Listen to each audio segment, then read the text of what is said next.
मुख्तार अंसारी की मौत के बाद मजिस्ट्रियल जांच शुरू हो गई है। एडीएम राजेश कुमार ये जांच कर रहे हैं और जांच के दौरान उस दिन ड्यूटी पर तैनात स्टाफ के भी बयान दर्ज किए जाएंगे। ये ताजा अपडेट मुख्तार से जुड़ा हुआ है। अब पूर्व डीजीपी ब्रजलाल की जुबानी आपको बताएंगे कैसे एक शूटर का गुर्गा खुद बन बैठा गैंगस्टर। जुर्म की दुनिया में किसने बनाया उसे मुख्तार, एक रिपोर्ट के जरिए आपको दिखाते हैं।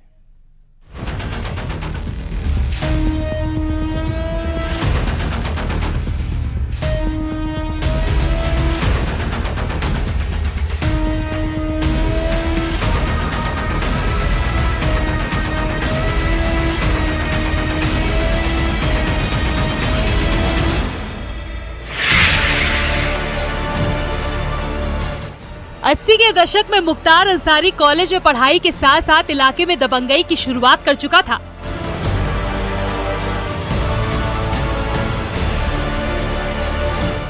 सच्चिदानंद ने मुख्तार के पिता को भरे बाजार में काफी भला बुरा कहा।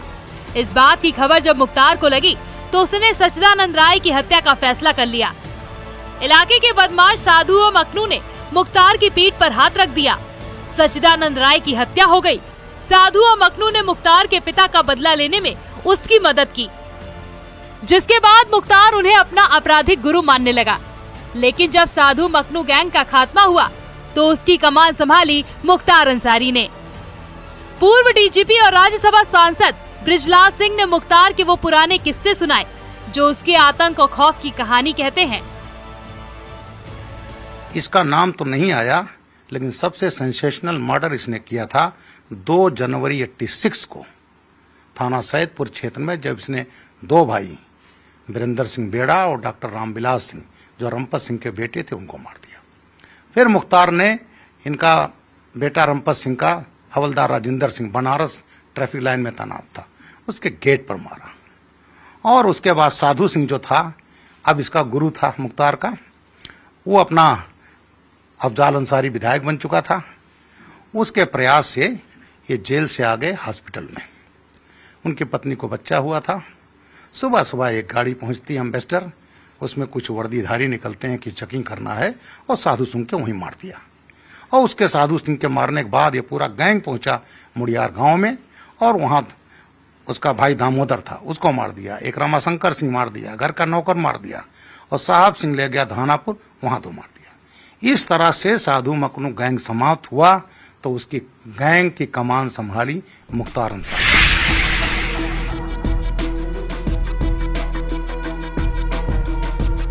मुख्तार अंसारी अपने बड़े भाई अफजाल अंसारी के सहयोग से बड़ा माफिया बना। 1985 में अफजाल के विधायक बनने के बाद मुख्तार को सियासी कवच मिल गया था।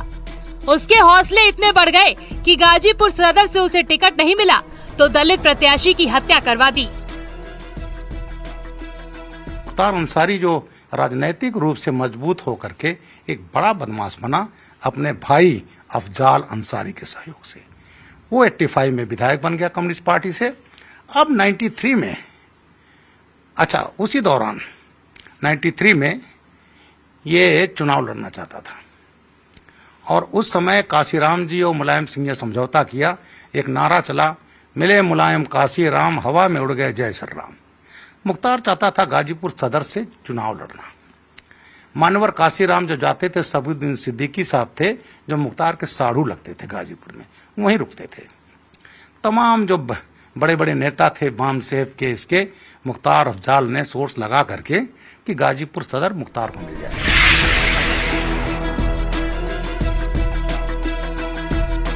मुख्तार अंसारी क्राइम करता था और वो मामला सीआईडी को सौंप दिया जाता था। जांच में कई साल लगते थे और मुख्तार गवाहों और सबूतों को मिटाने का काम करता था।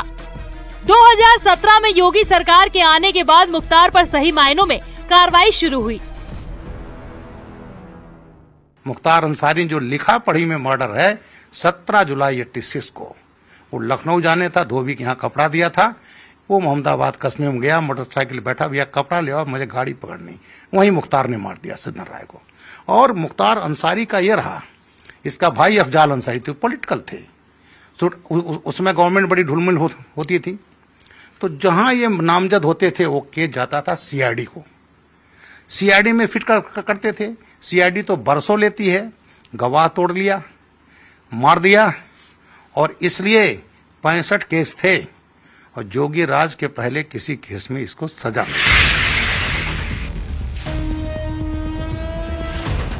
पूर्व डीजीपी बृजलाल सिंह का दावा है कि क्राइम की दुनिया में जितने बड़े बदमाश रहे वो समाजवादी पार्टी में उतने माननीय रहे। सबसे ज्यादा सियासी संरक्षण गुंडे माफिया को अगर किसी सरकार में रहा तो वो समाजवादी पार्टी की सरकार रही। उत्तर प्रदेश में जितने बड़े बदमाश थे उसको मुलायम सिंह जी ने माननीय बनाया। फूलन देवी उसको यहां से पैरोल पे निकले उसको सांसद बनाया। इसको अफजाल अंसारी को सांसद बनाया। मुख्तार शुरू में बीएसपी में रहा लेकिन बाद में समाजवादी पार्टी में विधायक होता रहा। अतीक अहमद राजूपाल की हत्याकांड वाला जो अभी सजा हुई है 29 मार्च को, उसको फूलपुर से सांसद बनाया। और वो मर्डर में राजूपाल में केस में था, जब बाई इलेक्शन हुआ इलाहाबाद नॉर्थ का तो उसको विधायक बनाया। इसके अलावा ददुआ मेरे ही कार्यकाल में मारा गया एसटीएफ से मुठभेड़ में, उसको रॉबिन हुड कहते थे नॉर्थ का, राव ने वो वीरप्पन कहते थे। उसके ऊपर 300 केसेस थे और उसको पाला गया। और बेशर्मी की हद देखिए, उसके भाई बाल कुमार को मुलायम सिंह ने सांसद बनाया, उसके बेटे वीर सिंह को विधायक बनाया समाजवादी पार्टी से, भतीजा राम सिंह को बनाया। तो जितने बड़े बदमाश रहे, डीपी यादव को बनाया, डीपी यादव को मंत्री बनाया। तो जितने बड़े बदमाश उत्तर प्रदेश के थे वो सबको समाजवादी पार्टी, जितना बड़ा बदमाश उतना बड़ा समाजवादी।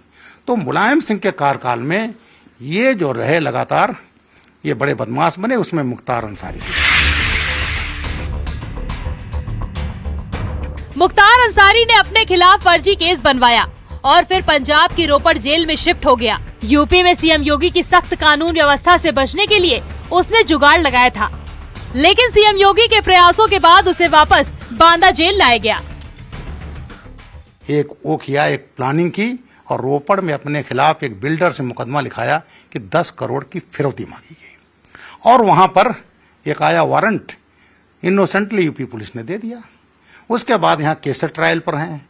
उस समय 17-18 केस ट्रायल पर थे, कोर्ट से जाता था, लेकिन वहां पंजाब गवर्नमेंट कहती थी नहीं ये तो बीमार हमारे यहाँ, 90 दिन में चार्जशीट ना लगे तो मुलजिम अपने आप बाहर आ जाता है। मुख्तार ने बेल अप्लाई नहीं किया, पंजाब पुलिस ने चार्जशीट नहीं लगाई। और अभी एक ऐसा मामला कि योगी आदित्यनाथ को सुप्रीम कोर्ट में जाना पड़ा और सुप्रीम कोर्ट के आदेश से तब मुख्तार अंसारी जहां ये मरे हैं तब ये बांदा जेल में आए। और उसमें पंजाब सरकार ने लिखा पढ़ी में 60 लाख खर्चा किया मुख्तार के लिए। राज्यसभा सांसद बृजलाल सिंह ने बताया कि कैसे आज यूपी अपनी अलग पहचान बना चुका है। जो डकैत माफिया गुंडे बदमाश अपनी पीठ जमा चुके थे, आज वो या तो यूपी छोड़कर जा चुके हैं या फिर उनकी जुर्म की सल्तनत को मिट्टी में मिला दिया गया है। इवन इलेक्शन जब आते थे तो चंबल के डकैत फरमान जारी करते थे, समाजवादी पार्टी को उसमें देते थे। निर्भय गुजर इतना वो पॉपुलर हो गया था, मीडिया चली जाती थी तो कहता था मैं तो समाजवादी पार्टी का हीरो हूं। उसका फरमान जारी कराते थे। बूथ कैप्चरिंग चंबल रेंज में होती थी डकैतों से। आज जोगी राज है, चंबल समाप्त हो गया। जितने माफिया कुछ मारे गए, कुछ जेल में हैं, बाकी की हिम्मत नहीं हो रही है। अवैध संपत्तियों पर बुलडोजर चल रहा है, गरीबों के लिए मकान बन रहे हैं और हजारों करोड़ की संपत्तियां अपराध से कमाई की अटैच कर ली गई हैं। तो ये जोगी राज है, मोदी राज है, इसमें जीरो टॉलरेंस है। और ये आज स्थिति ये बनी है तब उत्तर प्रदेश में 40 लाख करोड़ का इन्वेस्टमेंट आया है। और जो 5 ट्रिलियन की इकोनॉमी हम लोग कल्पना कर रहे हैं कि उसको हम 1.5-2 साल में अचीव करेंगे, उसमें $1 ट्रिलियन की कंट्रीब्यूशन उत्तर प्रदेश का होगा, योगी आदित्यनाथ का होगा। मुख्तार का खौफ सिर्फ गाजीपुर तक सीमित नहीं था। यूपी के बाहर दूसरे राज्यों में भी वो अपने जुर्म की कहानी को विस्तार दे रहा था, लेकिन जुर्म और खौफ की दुनिया का नाम अब मिट्टी में मिल चुका है। Bureau report, news 18।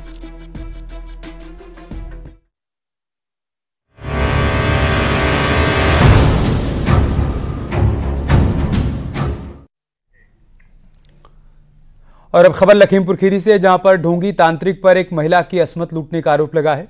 भूत प्रेत भगाने और गड़ा हुआ धन खोजने का दावा करने वाला तांत्रिक मुन्ना मौलवी झाड़ फूंक का काम करता है। आरोप है कि जब एक महिला अपनी मां का इलाज कराने के लिए उसके पास गई तो तांत्रिक ने उसकी असमत लूट ली।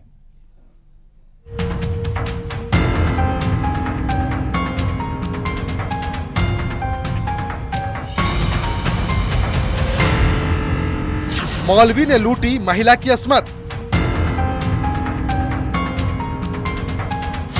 तंत्र मंत्र का जाल कर दिया कंगाल। ठगी और रेप, तांत्रिक मुन्ना मौलवी को होगी जेल।